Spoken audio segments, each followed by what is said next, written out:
আজকে গ্যাসের পাশাপাশি যে হিসাবে কমার্শিয়াল সিলিন্ডারকে বন্ধ করে দেওয়া হয়েছে তাতে বিভিন্ন সরকারি বেসরকারি অর্গানাইজেশনগুলো যারা মানুষদের পরিষেবা দিচ্ছে সেটা বন্ধ হওয়ার মুখে, সব পরিষেবা স্তব্ধ হওয়ার মুখে।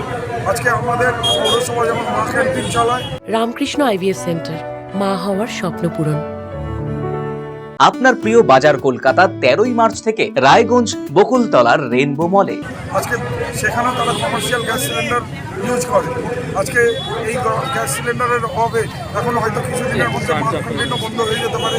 আইসিডিএস, মিড ডে মিল, আপনারা যেমন জানেন আমিও একটা অন্নপূর্ণা ভান্ডারা বলে আমার বাবার স্মৃতিতে রুটি সবজির গাড়ি চালাই। আজকে তার 1500তম দিন আমরা উদযাপিত করলাম, কিন্তু ওই গাড়িটাও ওই কমার্শিয়াল সিলিন্ডারে চলে।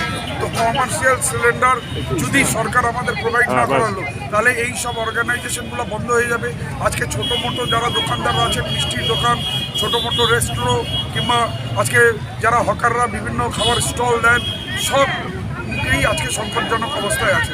সেই জন্য এটা রাজনীতির ঊর্ধ্বে রায়গঞ্জের প্রত্যেকটি সমাজ আজকে ভবনের এই প্রতিবাদ মিছিলে সামিল হয়েছেন।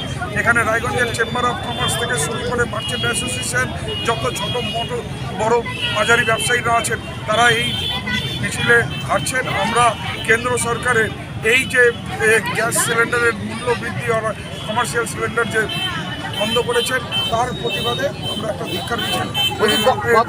আমাদের কাছে কোনো ইনফরমেশন নেই এখন পর্যন্ত যেমনভাবে কমার্শিয়াল সিলিন্ডার বন্ধ করার নোটিফিকেশান চালু হয়েছে সেটা আমরা কোনো নোটিফিকেশান পাইনি যে এটা চালু হচ্ছে।